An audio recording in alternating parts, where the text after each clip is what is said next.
So now what we're going to do is take a look at customizing the online store itself. So if we go back here to the homepage of the Best Kitchen Stuff, now my trial has actually come to an end, which is fine because I still have to do all the same work that you will have to do during your trial period in terms of setting up the store. So you'll come to a page like this. It says here to me, you're off to a great start. For you, it might just say how to get started. But basically, this is where we're going to get started.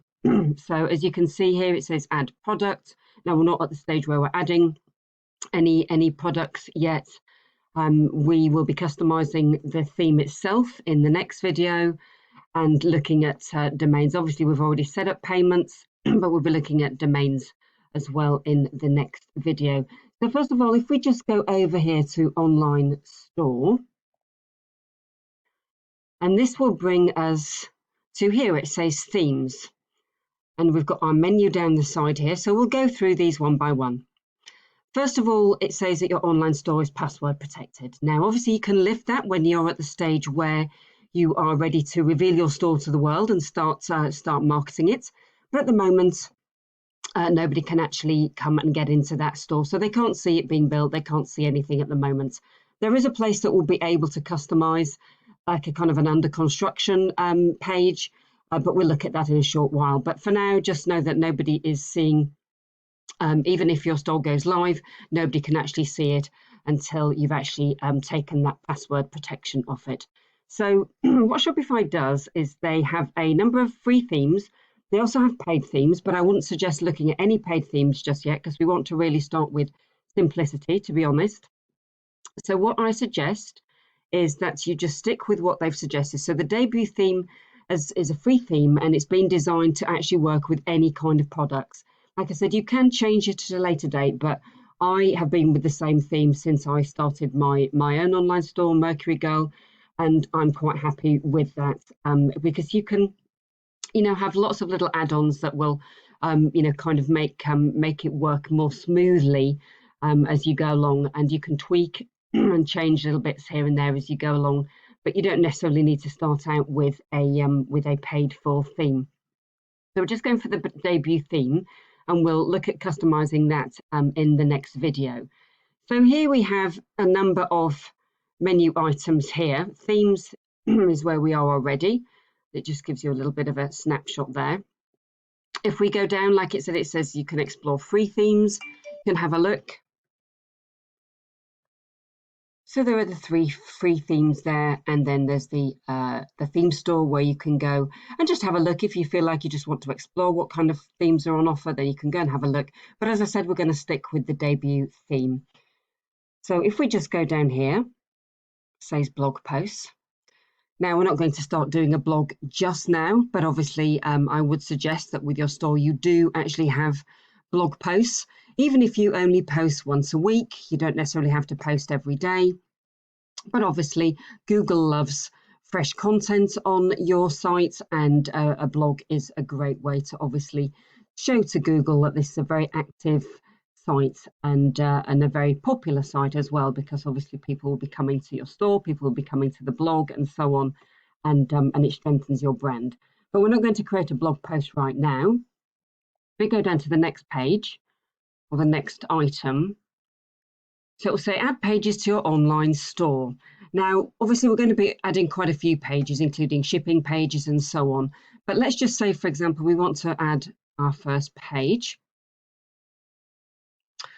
And we decide that we're going to make it our contact page. So we can just say contact us and then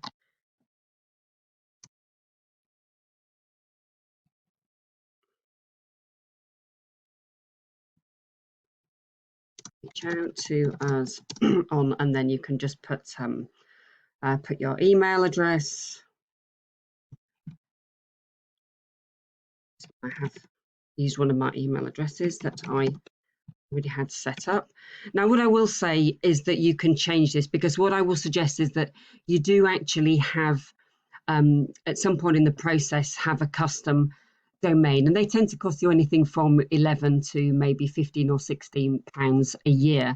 and then it means that you won't have the .myshopify.com in the URL. You will just have your own custom domain, and then of course you can have set up an email address that matches that. So for example, I have mercurygirl.co.uk and I have info@mercurygirl.co.uk. So, but if you just want to put any email address there that you would be happy to give out, you can just, if you have any questions, please reach out to us on this. I mean, obviously you can pad this out a little bit, and then it just gives you a listing, what it will look like in Google. You can edit the SEO if you want, but obviously we can look at that later. For now, I'm just showing you how you would set up a page. So there's your contact us page. There you go. Click on save. Okay, so you've done that. What you can also do is create another page. So it may be that you want to add an about us page.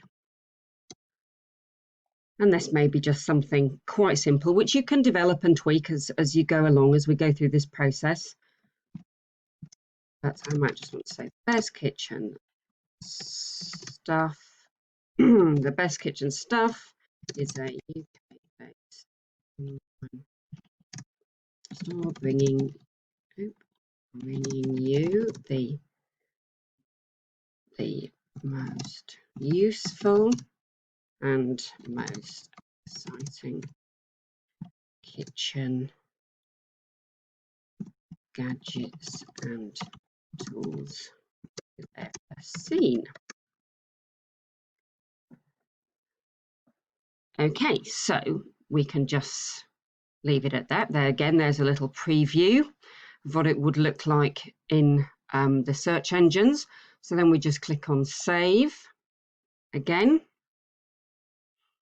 And then we've created a couple of pages. Now you can view what it will look like here. I wouldn't recommend it right now because it obviously won't look that exciting because you haven't actually added any images or anything yet. So yeah, so that's just how you're creating some of your basic pages. Now the navigation is obviously your menus, and you'll have your main menu at the top and at the side, and then you'll have also your menu at the footer of the page. Now for the moment, we've just got search, and the main menu is home catalogue. Obviously this is going to develop as we go through the development and building of the store. And for example, in your footer menu, you might also have shipping.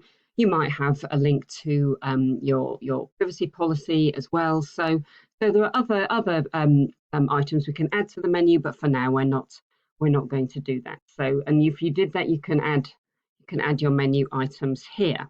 But we'll just leave that as it is. And we'll go into domains.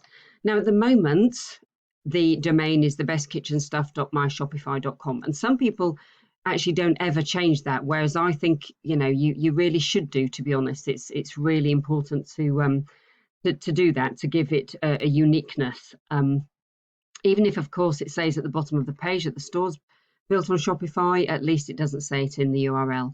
And what you can actually do is you can buy a new domain. Now we're not going to actually buy a new domain now, but for example, if I did want to buy a new domain, if I didn't already have an existing domain that I wanted to connect, I could say that I want it to be the best kitchen stuff.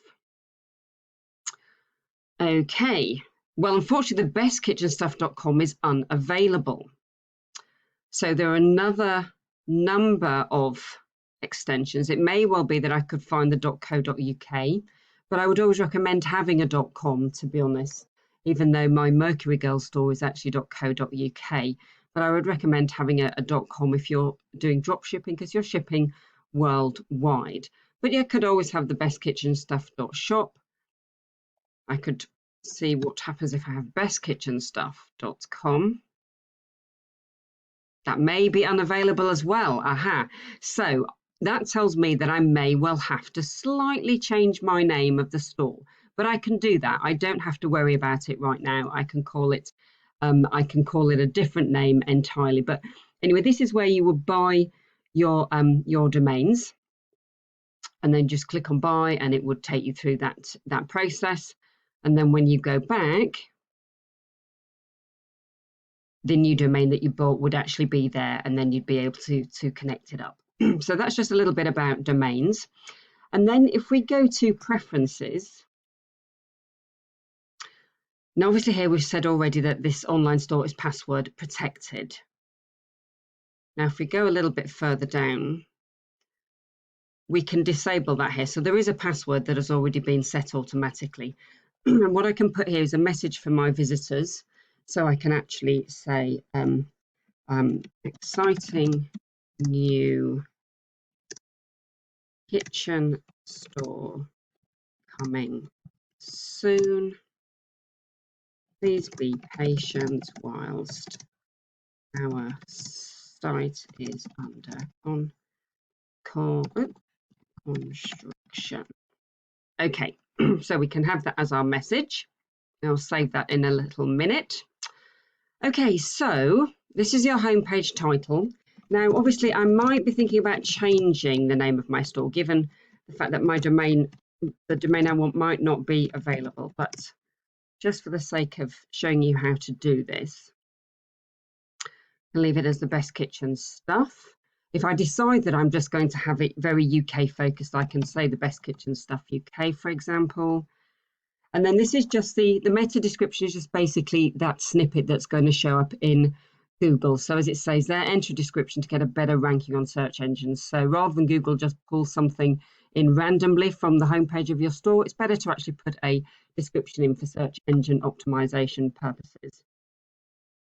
So I can say this store has been designed to bring you the, and you've got 320 characters, as you can see, that's quite a lot. Latest and most innovative kitchen tools on the market. And I might say free worldwide shipping. This, don't forget, this is a message that's going to come up in my Google description. I could say get 10% off your first purchase, for example. I mean, I'm not necessarily going to say that, but I might want to say, up to 50% off all items or whatever it might be. I can just put that, and then I can create a discount code that people can use just once only when they come to the store. And that will be like an automatic discount code that's just used once per customer. But we'll look at discounts at a later stage. But anyway, this is where you can basically add your title and description. And then Google Analytics. Now, obviously, Google Analytics is a great tool to get set up, and it's free. You can set up a free account. If you want to do that during this process, you can just click on here. It'll explain how to set that up. But as it says here, you can track visitors to your store. You can get reports that'll help with your marketing. I will just say that Shopify actually has some amazing built-in tools for tracking customers, tracking visitors, generating reports, and so on. So having a Google Analytics account attached to it is a nice to have. But for me, I find that it's not a must-have because the Shopify Analytics in themselves are excellent. And then we'll also go into Facebook Pixel IDs later on when we look at the launch side and the marketing side. So we won't necessarily go into that here, but just know that this is obviously where it's all set up, and this is where you'll put your Pixel ID. But we will look at that in a little while. So here we go. So we've done all of that. Just click on Save. And go back to our online store. And that is it for now. So we've gone through these main elements. Like I said, we'll be creating more pages, but just for now, that just gives you an idea of what is in this menu here. The next thing we're going to do is look at actually customizing the debut theme itself with brand and pictures. So see you in the next video. Thanks very much.